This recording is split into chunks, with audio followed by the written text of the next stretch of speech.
Welcome to the sixth session of our course on the Crusades seen through Western Greek and Islamic eyes. This cover image for our slides, this is Saladin accepting the surrender of Guy of Lusignan in 1187.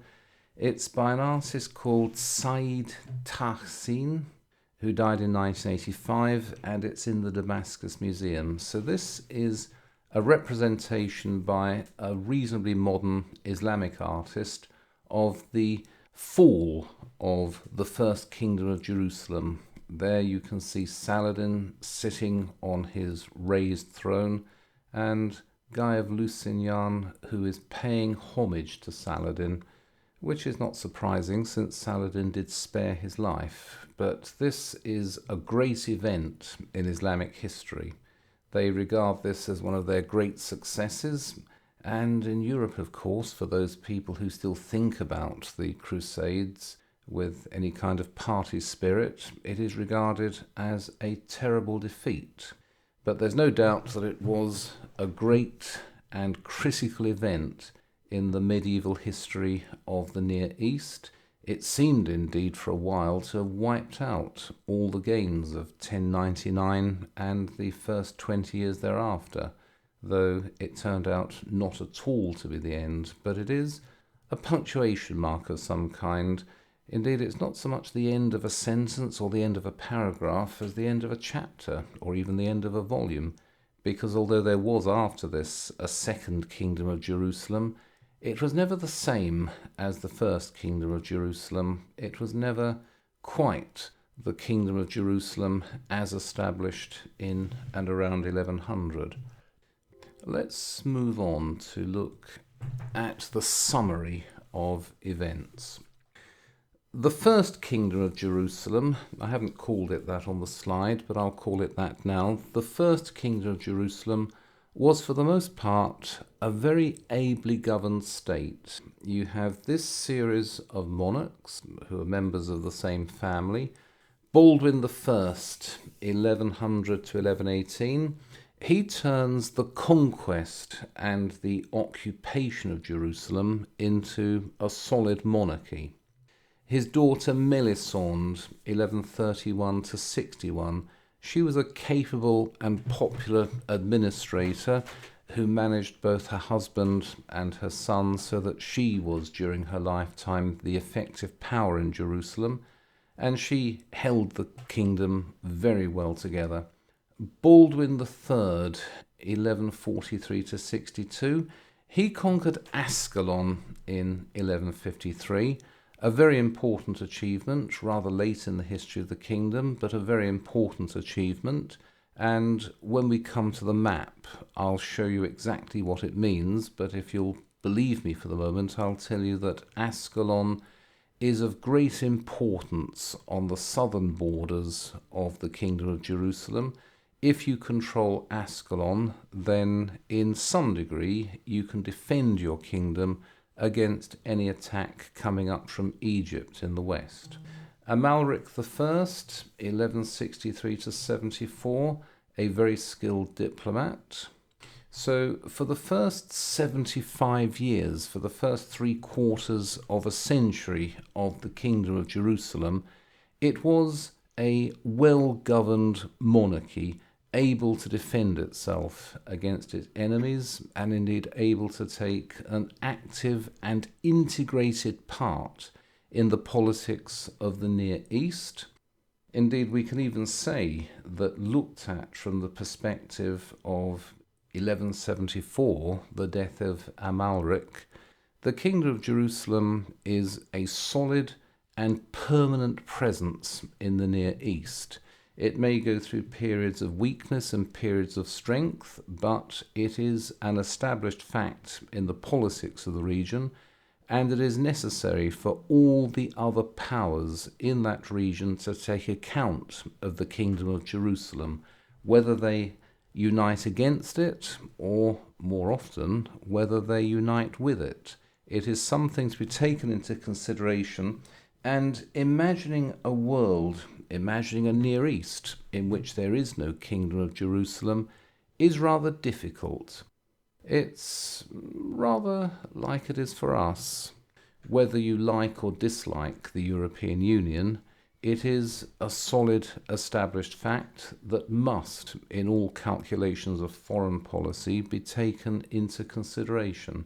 And so I think in some respect was the Kingdom of Jerusalem.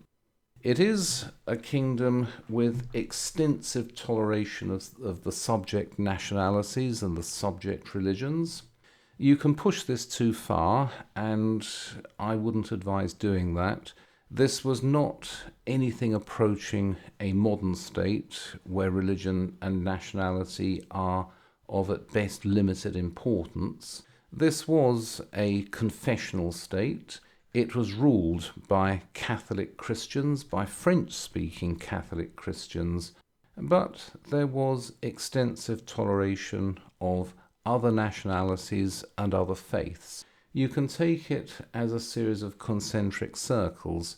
In the centre, there were French-speaking Catholic Christians. They were the rulers. They were the people who made the decisions.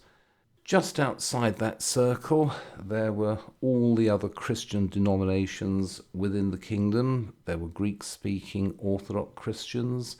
There were Syriac-speaking Orthodox Christians.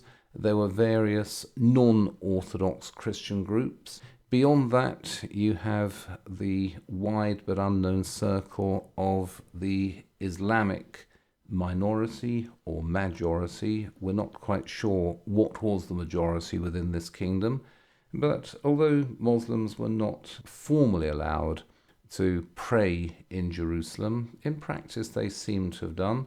And then there were the Jews.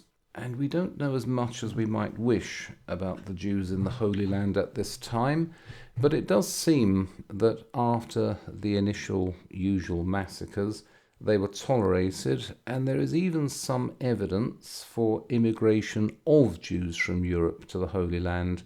Now that in itself is, I won't call it a controversial topic, I'll just say it is a topic that involves a certain dispute. Did the Jews who went from Western Europe to the Kingdom of Jerusalem go as Jews to live in what they regarded as their ancestral homeland, or did they go as merchants pretty well integrated into the life of Venice and Genoa and various other places to do business in what was a very profitable territory? I don't know, and I don't suppose it matters that much in the main. What is worth saying is that Jews from Western Europe felt reasonably safe to relocate from France or Italy to the Kingdom of Jerusalem. They might not have expected to enjoy perfect toleration, but they do seem to have had some reasonable expectation not to be robbed and certainly not to be massacred. And then if you look at the French-speaking Catholic Christian rulers of the kingdom, you do have increasingly native-born rulers. Remember what I read out the other week from William of Tyre about how the initial Crusaders very quickly went native and adopted Eastern ways. They learned Eastern languages and they integrated themselves into the life of the Near East. Indeed, William of Tyre, who was a man of considerable importance in the government of the Kingdom of Jerusalem, and the Archbishop of Tyre, was fluent in Arabic. So by about 1140, you have these apparently permanent kingdoms, and it's not just the Kingdom of Jerusalem. You have reasonably defensible borders, not perfectly defensible, but reasonably defensible, and you have a good working relationship with all the neighbouring powers. Quite often, the Kingdom of Jerusalem will side with one Islamic potentate against another. The support of the Kingdom of Jerusalem will be actively solicited by Islamic rulers in their disputes with other Islamic rulers, and there is an on-off relationship with the Byzantine Empire. Sometimes the Byzantines find it very convenient to work with the Crusader kingdoms. Sometimes they find it very convenient to work against them. And all of this indicates a certain security. The kingdom is wealthy from trade. How much trade, we're not absolutely certain, but trade and, to some degree, even industry were important parts of the life of these Crusader kingdoms. And there is the map that I mentioned. Oh, on the left you have a rather fanciful 15th century representation of Jerusalem. This was almost certainly produced by somebody who'd never visited Jerusalem, so what you can make of this is up to you. But on the right we have the more important matter of the map. And look down there in the southwest of the Kingdom of Jerusalem, you have Ascalon. A battle was fought there in 1099, and that was the battle that cemented Crusader control over the holy places. But it was only rather late in the history of the First Kingdom that Ascalon was taken into the control of the Kingdom of Jerusalem. And you can see that it is a place of some strategic importance. To the east of Ascalon, you have more or less burning desert through which an army can pass, but it's not a tremendously convenient passage. If you want to invade the Kingdom of Jerusalem from Egypt, it is most convenient to move along the coastal road because you can be provisioned by sea, and it is a coastal road, and it's always better to march along a coastal road than to find your way through a burning desert. So the capture of Ascalon was a matter of some strategic importance for the security of the kingdom. But even before Ascalon was taken, it had been broadly neutralized. And if you look beyond the Kingdom of Jerusalem, you have the county of Tripoli, the Principality of Antioch, the county of Edessa. What you have is a series of connected territories along the eastern shore of the Mediterranean. I would emphasize that when I talk about their defensibility, I can only say reasonable defensibility because there is no strategic depth. This is something that works to the ruin of the First Kingdom in the end. In the end, if I can run forward, it was possible, and it did sometimes happen, it was possible for the King of Jerusalem to march out against one of his Islamic enemies and to inflict a catastrophic defeat. But it didn't change the strategic fact that the Kingdom of Jerusalem has no strategic depth. It didn't matter how many battles the Kingdom of Jerusalem won against its more hostile Islamic neighbours. The Islamic forces could always be reconstituted. It was always possible for a defeat to be turned back into a further threat. Whereas if the Kingdom of Jerusalem lost a battle, lost a substantial battle, that was an immediate crisis. And Guy of Lusignan understood that. Unfortunately, the Grand Master of the Templars had a different opinion, and it all worked out rather badly. But the central fact is that the Kingdom of Jerusalem can win battles, and those battles buy time, but the Kingdom of Jerusalem cannot afford to lose battles, certainly not big battles. A bit like the modern state of Israel. The state of Israel can win wars, 1967, 1973.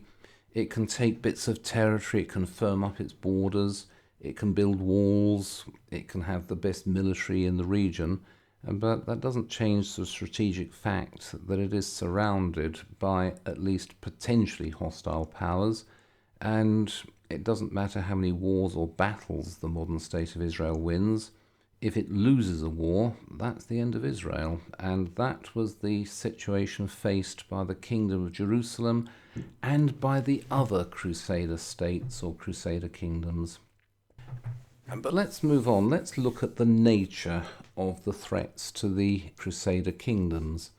At first there were no threats. In 1098 you have these well-trained and very well-led Western armies, inspired by religion and perhaps by less noble motives. They burst into the Levant and they found a set of Islamic powers that were weak and disunited. Syria was divided among various rival Turkish emirs who hated each other more than they hated outsiders. You have the Fatimid Caliphate in Egypt, which on paper is a vast imperial structure, but the Fatimids are regarded by most Muslims as heretics, and their rule over Egypt is weak and subject to challenge. You then have the Abbasid Caliphate in Baghdad. This is dominated by Turkish sultans who are much more interested in fighting political turf wars against each other than in providing any kind of unified resistance to this new and unexpected force in the region. Then, after the establishment of the Kingdom of Jerusalem, and let me go back to the map for a moment. The Emirate of Damascus, directly east of the Kingdom of Jerusalem. The emirs of Damascus were always much more frightened of their Islamic neighbours than they were of the Kingdom of Jerusalem, and from a very early time there was a close working friendship between the King of Jerusalem and the Emir of Damascus. They could always be trusted to help each other out in a difficulty. Indeed, Baldwin I and the Emir of Damascus even agreed to share the revenues of the region south of Damascus, and I have spoken about the vagueness of these borders. They were vague because it was often rather difficult for those people paying taxes to know exactly who was the recipient of those taxes. You have the emirs of Aleppo. They supported the county of Edessa because they were more frightened of the Kingdom of Jerusalem. In this rather chaotic situation, you have Alexius I, the Byzantine emperor. He was angry at Bohemond, who took and held Antioch. Remember the promises made in Constantinople at the beginning of the First Crusade, that all territories which had within living memory been part of the Byzantine Empire should be restored to the Byzantine Emperor, and Bohemond broke that promise and made himself Prince of Antioch. Although Bohemond died in rather unfortunate circumstances, his nephew Tancred continued holding on to Antioch. Alexius I continued to be angry with the family. So in 1112, Alexius wrote to all the Islamic powers proposing joint action to expel the Crusaders. This fell on deaf ears. There were riots in Aleppo, and the rioters apparently shouted, "The King of the Romans is a better Muslim than the Prince of the Faithful." Alexius and the Byzantine emperors had a somewhat strained relationship with the Kingdom of Jerusalem. They certainly had a strained relationship with the Principality of Antioch. Sometimes they found it convenient to work together, sometimes they'd work against each other. There was no Christian unity at the level of power politics within the region. Christians would side with Muslims, Muslims with Christians. There was no sense of Christian or indeed of Islamic unity at the level of practical diplomacy and practical power politics. In 1105, al-Sulami, a legal scholar, not a ruler, a legal scholar, wrote in his Book of the Holy War, "Even now they are continuing the effort to enlarge their territory. Their greed is constantly growing as they see the cowardice of their enemies, who are happy to live away from danger. Moreover, they hope now for sure to make themselves masters of the whole country and to take its inhabitants captive.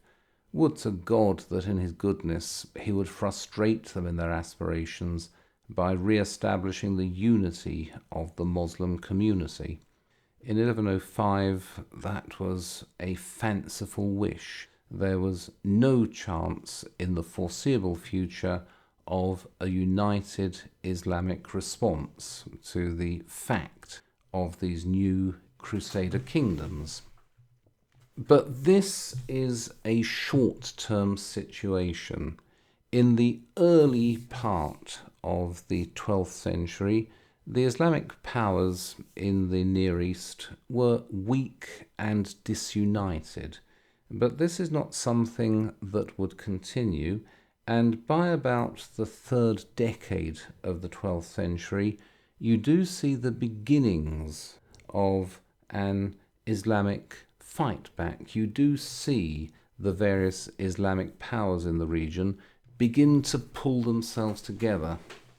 The first, and from our point of view, the most picturesque, yes, because they've passed into history, they can be seen as picturesque.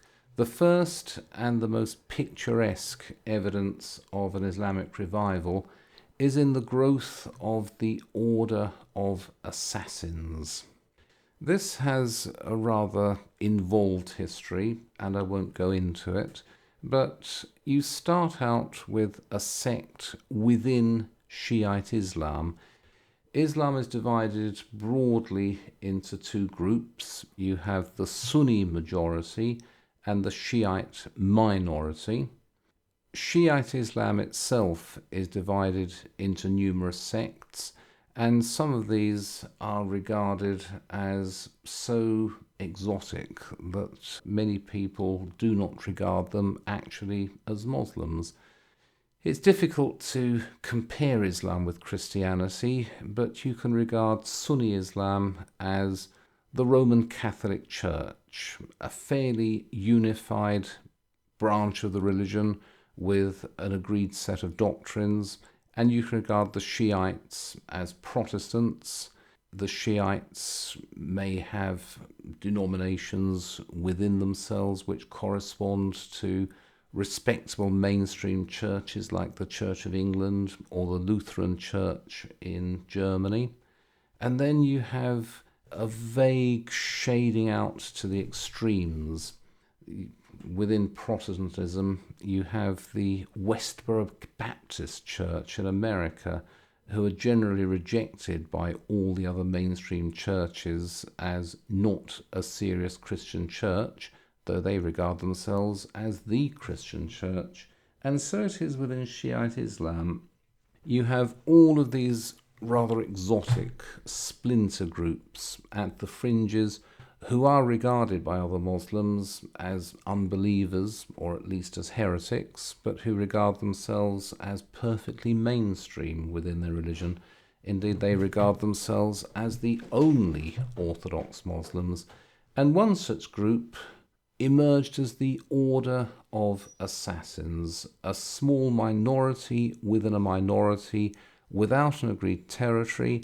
They have a series of fortified places throughout the Near East, always under pressure, always feeling threatened. They can't raise an army and put it into the field, and so they turn to political assassination. They turn to political murder. The first victim was the Turkish vizier in Baghdad, a man called Nizam al-Mulk, in 1092. He was murdered by a young assassin, a man called Bu Tahir. He infiltrated the caliph's residence in Baghdad.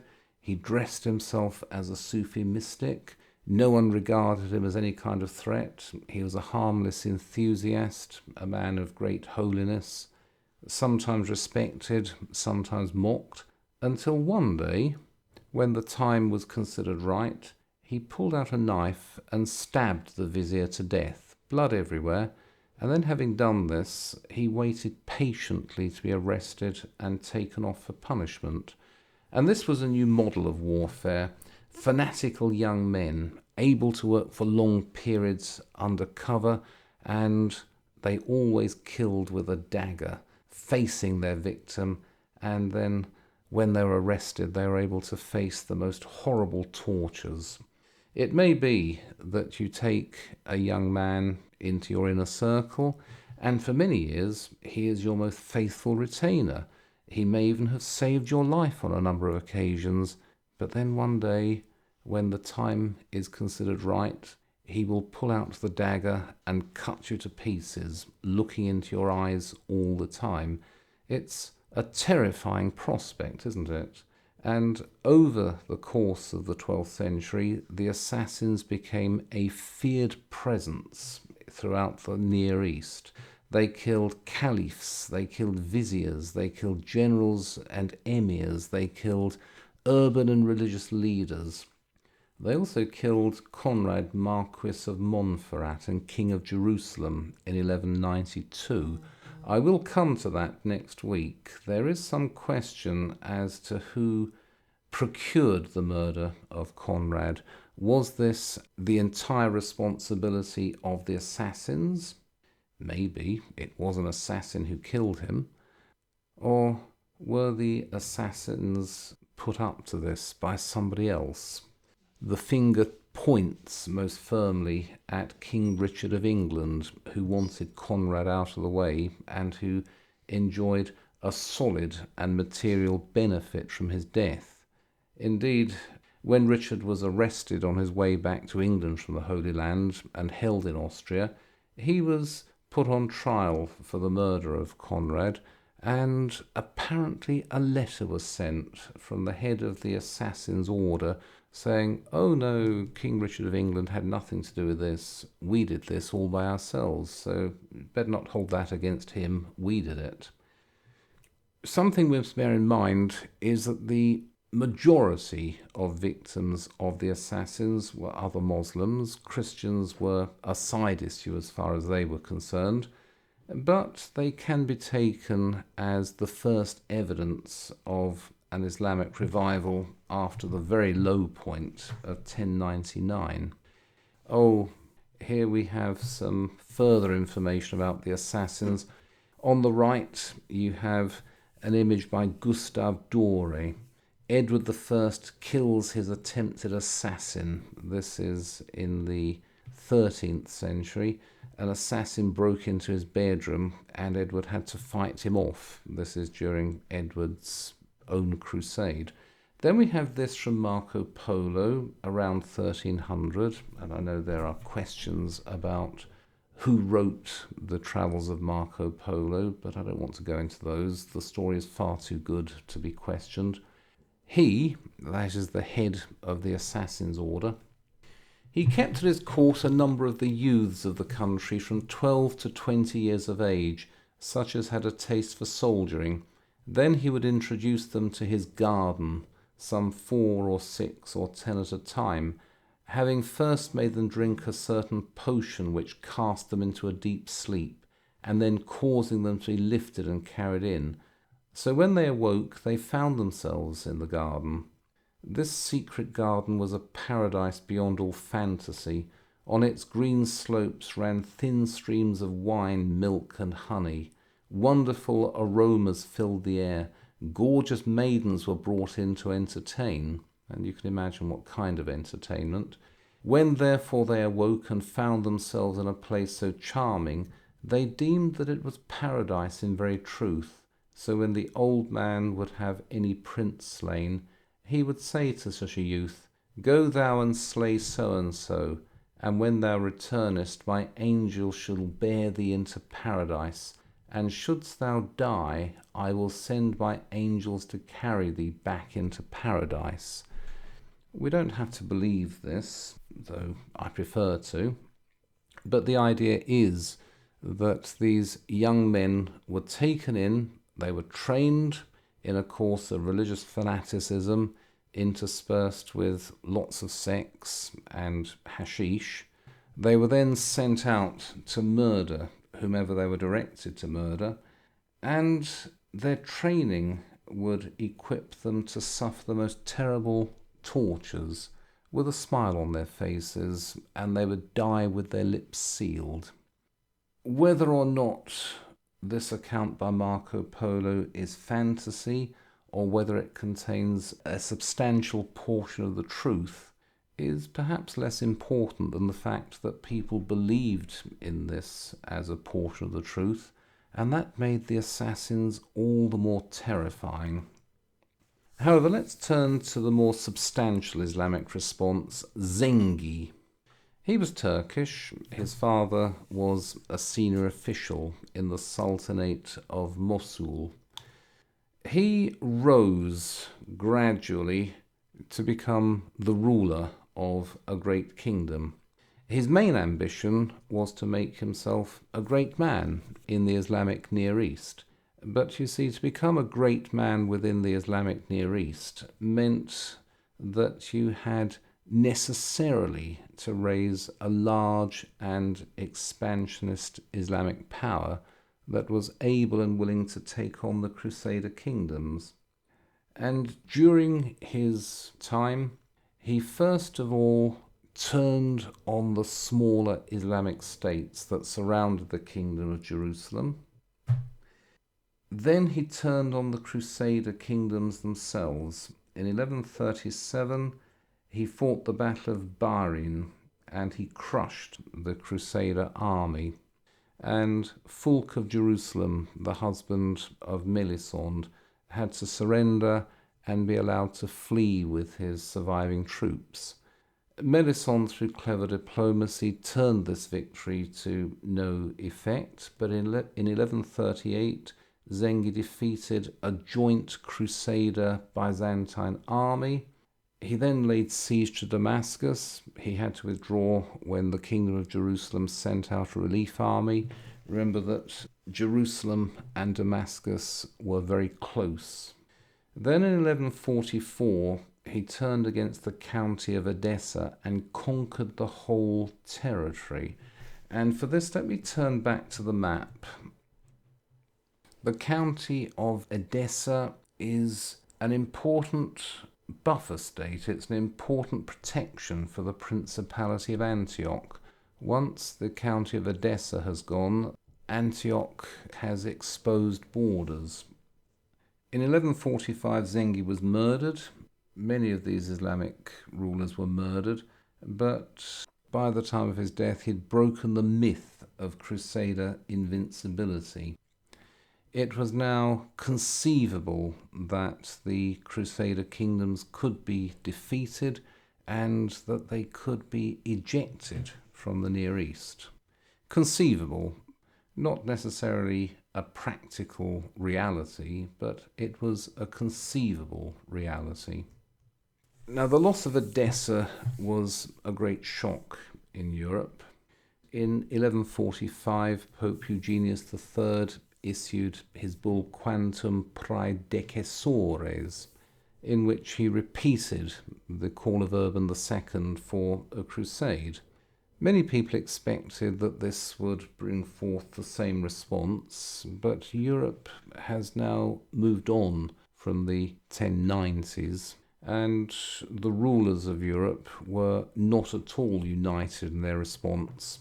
Louis VII and his wife Queen Eleanor of Aquitaine, Louis VII of France that is, they gave an enthusiastic response. They raised an army and they hurried straight out to the Kingdom of Jerusalem, or they hurried straight out to the Near East. But the Pope wanted the Holy Roman Emperor, a man of considerable importance, kept out of the crusade. He needed the Holy Roman Emperor to support him against the Normans in Sicily. Manuel I Comnenus, the Byzantine emperor, he's made a treaty of mutual defence with the Turks. His enemy is the Normans in Sicily. He's not worried about a crusade. He doesn't care what happens to the Kingdom of Jerusalem or any of the Crusader kingdoms. At last, in 1147, the Holy Roman Emperor did set out from Regensburg.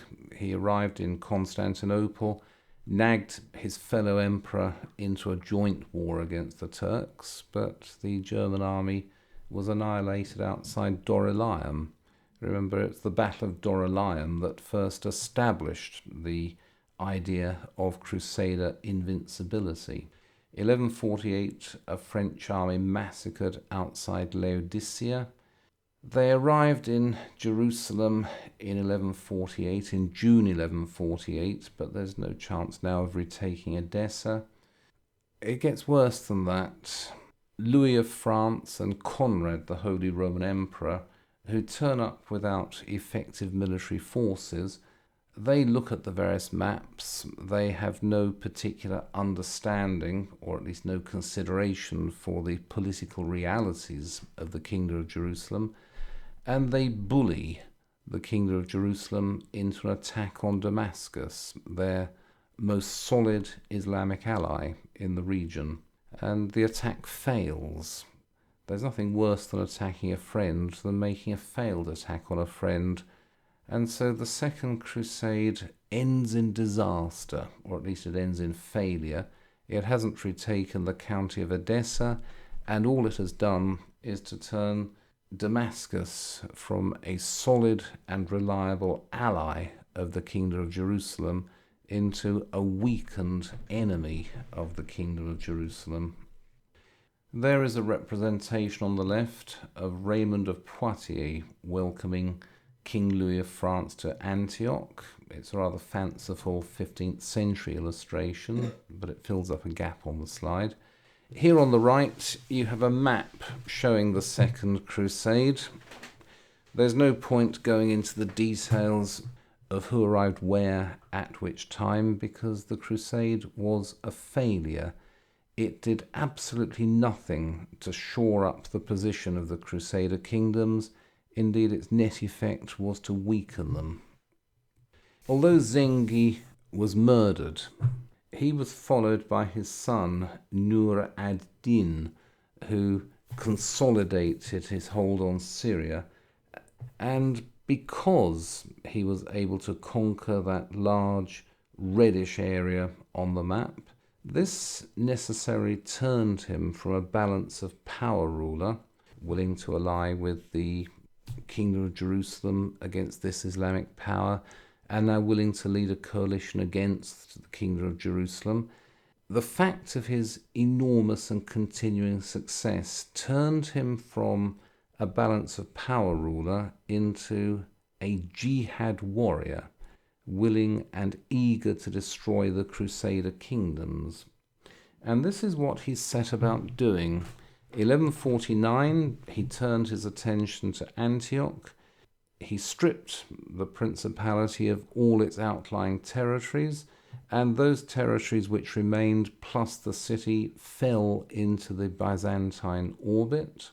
In 1150, he defeated the last ruler, the last count of Edessa, who was trying to regain his county.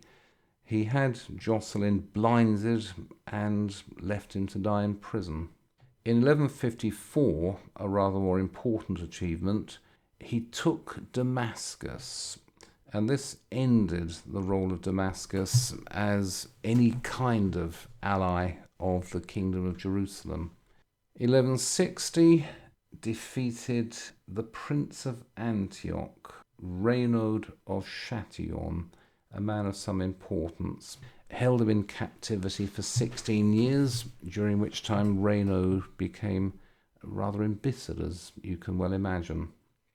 In 1163 to 1169, Amalric I of Jerusalem, the last really effective king of Jerusalem, decided that his only way out of this growing encirclement was to take Egypt. And that sounds a rather fanciful thing to do, but bear in mind that at this time, until the Black Death of the 1340s, Egypt probably had a Christian majority, and Egypt was ruled by a Shiite house, which was rejected as heretical by its Islamic subjects. Therefore, a strong Christian attack on Egypt could conceivably take the whole territory, And this would have transformed the balance of power in the Near East, but Amalric was driven out. The attack failed, and the Kingdom of Jerusalem is left where it started,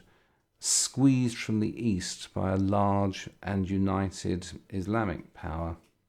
1174, Nur ad-Din died of peritonitis, and this, as I keep on saying, was not a very healthy part of the world. Quite often people would die at inconvenient moments, or they would die at convenient moments from the point of view of the Kingdom of Jerusalem. Nur ad-Din dies of peritonitis, and you can reasonably expect his kingdom now to break up into warring factions, and the Kingdom of Jerusalem will have a breathing space. But that's all it gets. Within the Kingdom of Jerusalem, you have growing weakness. The great success of the Crusaders at the beginning was that they were a reasonably united force against a seriously disunited enemy. And this continued for the first generation or so. Baldwin and his immediate successors were in a strong position. They were in a strong position partly because the nobles in the kingdom were relatively unimportant. They couldn't behave like the nobles in France or England or Germany, where they could ignore the king and go to war against each other, or they could go to war against the king if that suited their interest. The nobles were relatively unimportant. They had small estates and they lived in the towns.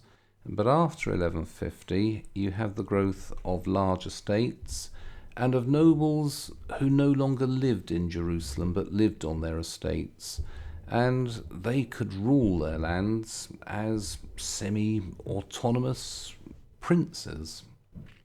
You also have the growth of powerful and autonomous religious and military orders.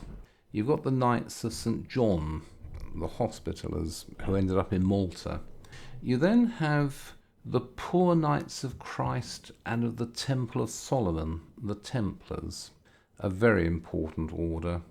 They acquired castles in strategic locations. They had strong papal support. They had powerful friends in France and England. They also were very important in the commerce of the Kingdom of Jerusalem and in the Near East as a whole. Then you have these powerful Italian merchant colonies. Remember, it was very convenient at the beginning for the kings of Jerusalem to welcome in the Venetians and the Pisans and the Genoese. They would manage the trade of the kingdom. In return for that, they would have their own districts in the coastal cities where their own citizens were under some kind of extraterritorial jurisdiction of their home cities. But these become autonomous regions within the Kingdom of Jerusalem, and their own interests are not always perfectly aligned with those of the government of the Kingdom of Jerusalem. So you have a diversity of powers within the Kingdom of Jerusalem, and in moments of crisis there was no longer any guarantee of a unified response. And this was particularly at times when the kings were themselves in rather a weak position. So after 1150, indeed for some time before 1150, the position of 1099 had been reversed. You no longer have a united Crusader presence against weak and divided Islamic states. You have increasingly united and increasingly confident Islamic powers facing an increasingly weak and increasingly divided Kingdom of Jerusalem. And the Kingdom of Jerusalem is the largest and richest and most important of the Crusader kingdoms, and what applies to the Kingdom of Jerusalem applies just as much and perhaps more to the smaller and weaker Crusader kingdoms to the north. Baldwin the IV of Jerusalem, the Leper King, If you've seen the film City of God, that doesn't really give a very accurate account of the period, but you do see Baldwin the First, who dominates the first half of the film, the Leper King, the man wearing that silver mask, who dies. He was the king of Jerusalem between 1174 and 1185. He was a child king, a young man of great ability, but he was crippled by leprosy. And here is the account by William of Tyre. He was playing one day with his companions of noble rank, when they began, as playful boys often do, to pinch each other's arms and hands with their nails. The other boys gave evidence of pain by their outcries, but Baldwin, although his comrades did not spare him, endured it altogether too patiently, as if he felt nothing. After this had occurred several times, it was reported to me. At first I supposed that it proceeded from his capacity for endurance, and not from lack of sensitiveness, but when I called him and began to inquire what it meant, I discovered that his right arm and hand were partially numb, so that he did not feel pinching or even biting in the least. It was evident that he was suffering from the terrible disease of leprosy. Day by day his condition became worse. The extremities and the face were especially attacked, so that his faithful followers were moved with compassion when they looked at him. Nevertheless, he continued to make progress in the pursuit of letters, and gave ever-increasing promise of developing a lovable disposition. And there on the right is a representation of William of Tyre's discovery of the leprosy of young Baldwin. The King of Jerusalem between 1174 and 1185 is a man of great ability, and this is great ability evidenced by his actions. But he is crippled by leprosy, and everyone knows that he will not live very long. When he was only 13, he attacked Damascus in order to draw out the Muslims. Then he pushed them away from his own kingdom. In 1177, with the support of the Knights Templar, he inflicted a major defeat on the Muslims. He was able to keep the kingdom of Jerusalem intact, not safe, but he was able to keep it intact in the face of a united Islamic world. Friends abroad, there are none. The Battle of Myriokephalon in 1176 ended the Byzantine Empire as a great power in the Near East. In 1182, Andronicus I became the Byzantine Emperor, and he supervised a realignment of Islamic foreign policy. The Byzantines rejected the West. They saw it as of no benefit to themselves, but as a danger to themselves. And the much reduced empire was aligned with the Islamic powers. England and France were enemies, solidly at war. The Pope and the Emperor were enemies. There was no chance of another crusade at this time. There was no chance of any support from any of the other Christian powers. The Kingdom of Jerusalem was all by itself, forced to maintain itself by its own military, but chiefly by its own diplomatic ability, against an increasingly united and increasingly hostile Islamic power to its east. In 1185, Baldwin died, and he was succeeded by Baldwin V, who was only 8 at the time. He died after a year. And then Baldwin's sister married Guy of Lusignan, who became the King of Jerusalem. He's an outsider. The High Court of Jerusalem was paralyzed by factional politics. Some of these people rejected Guy as an illegitimate ruler, others supported him. There was even a short civil war within the kingdom. But Guy established himself as king, and managed to keep the kingdom together. But it really is now living on borrowed time. I'll come to Saladin in a moment. Have a look at this map. This is a map of the territories. No, this is a map of the empire conquered and ruled by Saladin, the greatest of all the Islamic rulers of the age. And look at it. It absolutely surrounds the Kingdom of Jerusalem and the other Crusader kingdoms. It is present on all the land borders of the kingdom. The Crusaders have the sea, but nothing is coming across the sea. England and France are at war with each other. The Pope and the Emperor are not on speaking terms. The Byzantine Empire is weakened and entering what looks like a death spiral, and in any event is now considerably more friendly with its Islamic neighbours than with the Crusader kingdoms. It may be a matter of time before there is some catastrophic defeat, and then those green areas will just disappear from the map. But let me come back to Saladin, the greatest of all the Islamic leaders of the age.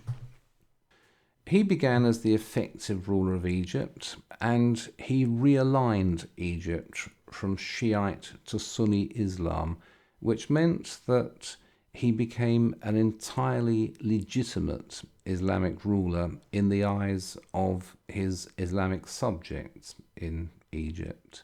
He purged the administration to make it into his base for launching his bid to control the entire Islamic world.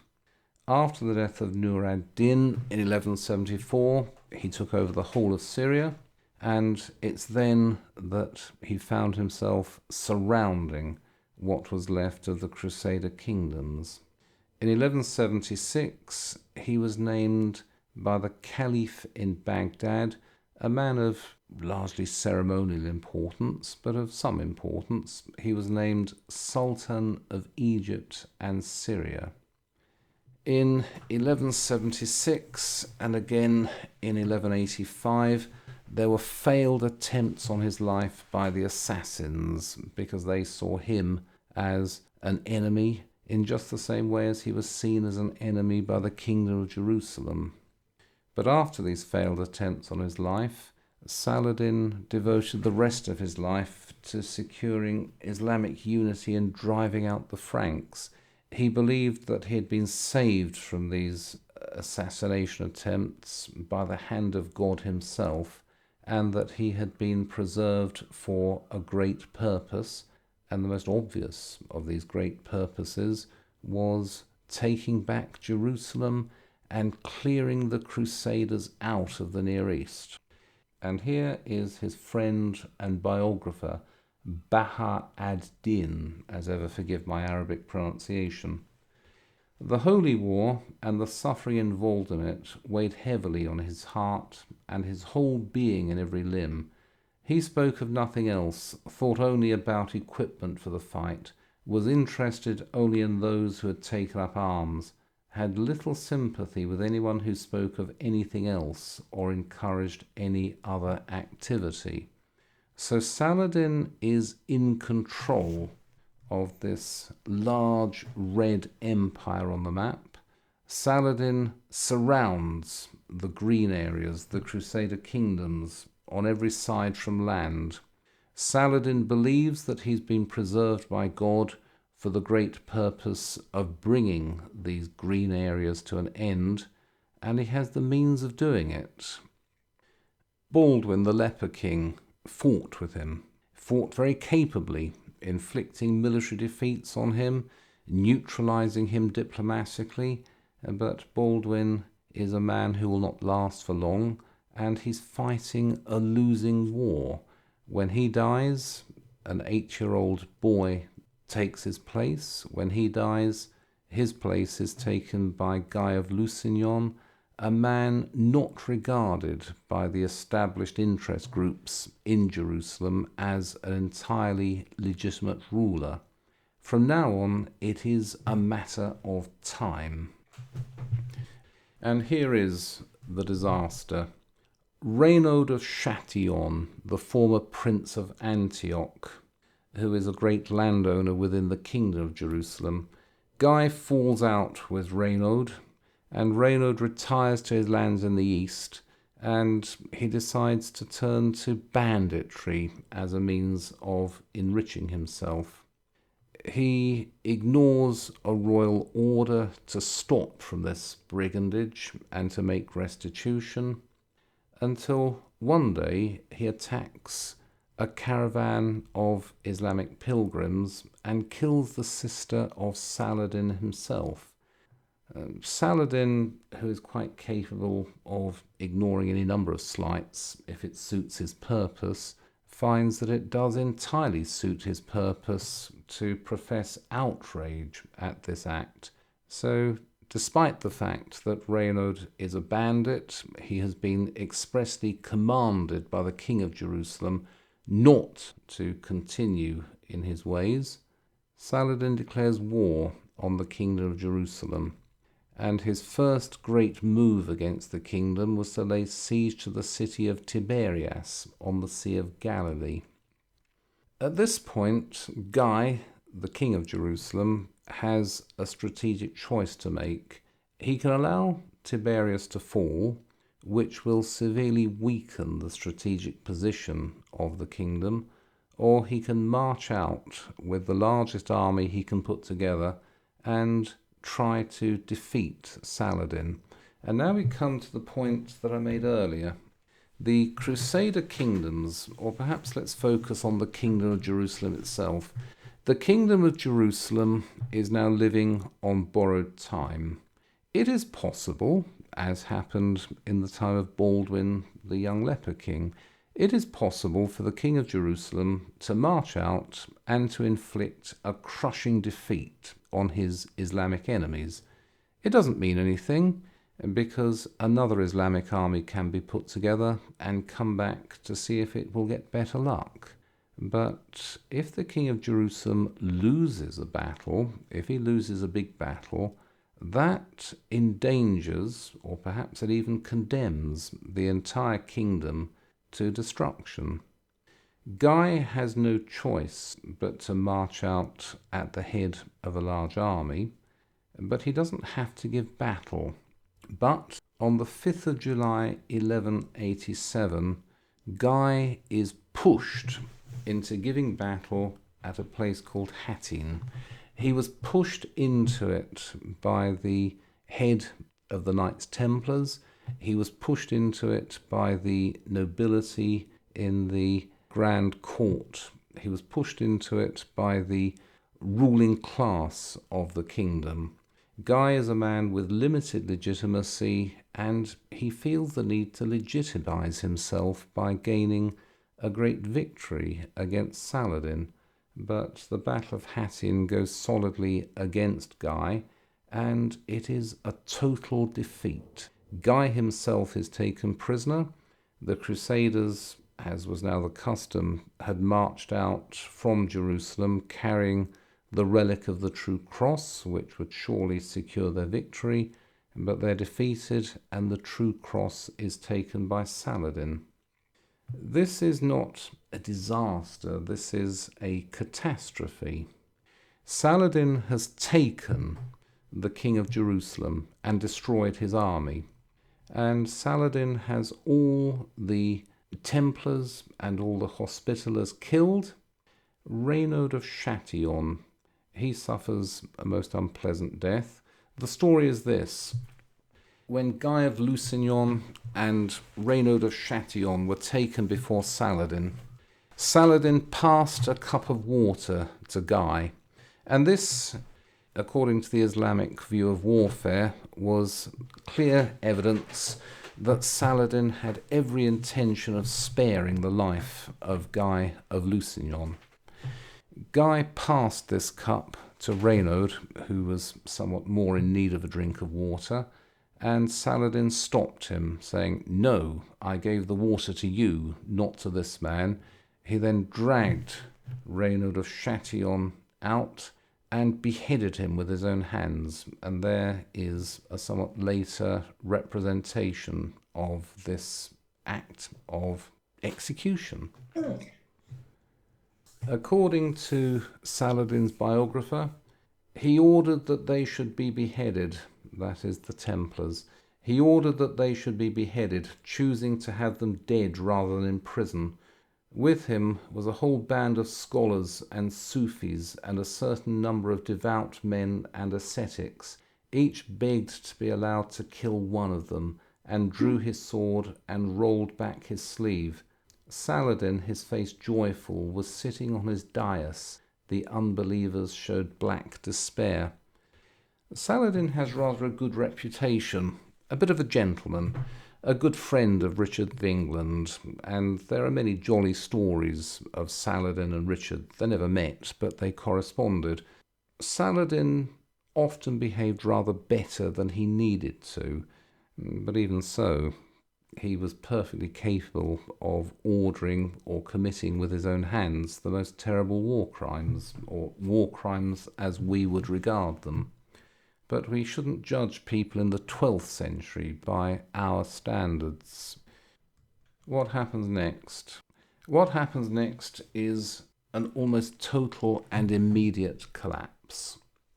Once the Kingdom of Jerusalem has lost the Battle of Hattin, there is no army, there are no reserves, and so everything collapses at once.